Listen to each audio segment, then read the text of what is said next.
না ফাঙ্কাস মাছের মতন, এগুলা খায় বেশি, ঠিক আছে। তবে যেমন খায় এমন লাভও আছে। তবে দেশি গরুতে যেমন কম খায় আবার কম লাভ। এইগুলাতে কয় কেজি দুধ দিব? বড়জোর 5 কেজি 6 কেজি। আর এটাতে মাশাআল্লাহ 20-30 কেজি দুধ হইবে। আসসালামু আলাইকুম, আশা করি সবাই ভালো আছেন।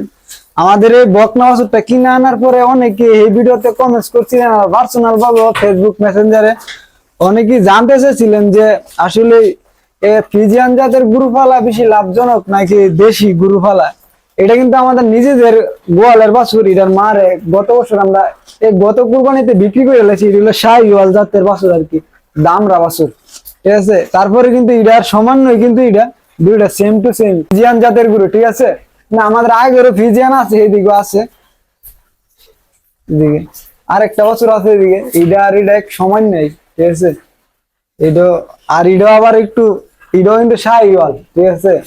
এটা একটু বড়, কিন্তু দুনো জাতের গরু আমাদের গোয়াল আছে। মূল কত হয়েছে গিয়ে মানে কোনটাতে বেশি লাভজনক? আসলে দেশি গরু লাভ, ঠিক আছে। দেশি গরু যদি দুধের জন্য হয় তাহলে আমি কমু যে ফ্রিজিয়ান জাতের গরু পালা লাভজনক, ঠিক আছে। আপনি যদি ঘাসের চাহিদা বেশি থাকে তাইলে আপনি ফ্রিজিয়ান জাতের গরু পালতে পারেন। আমাদের বেশি পরিমাণ ঘাস, ঠিক আছে, এজন্য আমরা ফ্রিজিয়ান জাতের গরু পালি। আর যদি আপনার কম পরিমাণ ঘাস থাকে তাহলে এই দেশি গরু পালতে পারেন, ঠিক আছে।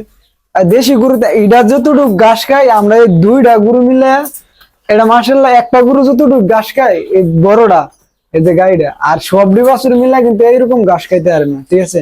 আর এটি কিন্তু দেশি গরু তেমন পরিমাণ ঘাস খায় না। আর ফ্রিজিয়ান জাতের গরু কিন্তু প্রচুর পরিমাণে ঘাস খায়, ঠিক আছে। আর এগুলা গরু বেশি পালতে গেলে আপনার বেশি ফ্রিজিয়ান জাতের গরু যদি বেশি পালতে যান তাহলে আপনার বেশি পরিমাণ ঘাস থাকতে হইব, ঠিক আছে। আর নয়তো এগুলা গরু ফাইলে লাভ হইব না, কারণ এগুলা খালি ব্যায়ামাইব। এটা উড়ে যদি ঘাস না থাকে তাহলে এগুলো ব্যায়ামায় ফিল যাবো।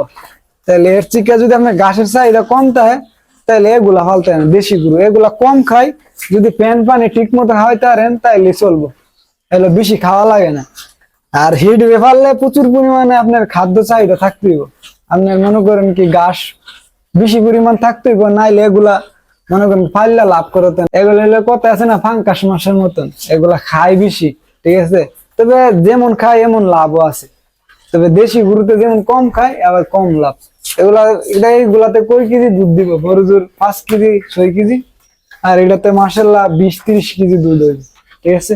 তাহলে যেমন কাম এমনই দাম, দাম সেম টু সেমই। কিন্তু ওই আপনার এলাকার ঘাসের যদি আপনার বেশি ব্যবস্থা থাকে তাইলে এই ফ্রিজিয়ান জাতের গরু পালতে পারেন, তাইলে আপনি দুধের দিকে ভালো পাইবেন, দুধটা একটু বেশি পাইবেন, ঠিক আছে। তারপরে এগুলা দেশি গরু পালতে পারলে এগুলার চাহিদা বেশি আর কি বাজারে। এগুলা বাছুর যদি ওই হাড় বাছুর হইলে তো তাইলে ঠিক আছে। আমরা এগুলা ফালার মূল কারণ হইল গিয়া এগুলাতে যখন হাড় বাছুর হইব, তারপরে এগুলার এই হাড় বাছুর গুলো অনেক দামে বিক্রি করা যায়, ঠিক আছে। এগুলার হাড় বাছুর কিংবা বাছুর কিন্তু তেমন একটা দামে বিক্রি করা যায় না, ঠিক আছে। আর এগুলা কিন্তু অনেক দামে বাজারে চড়া দামে বিক্রি করা যায়। আর এটি কিন্তু তেমন একটা চড়া দামে বিক্রি করা যায় না, ঠিক আছে।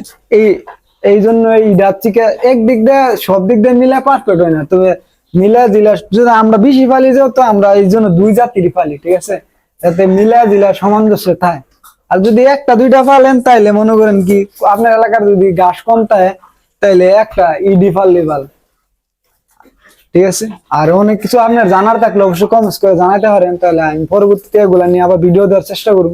অবশ্যই আশা করি ভালো থাকবেন। আসসালামু আলাইকুম।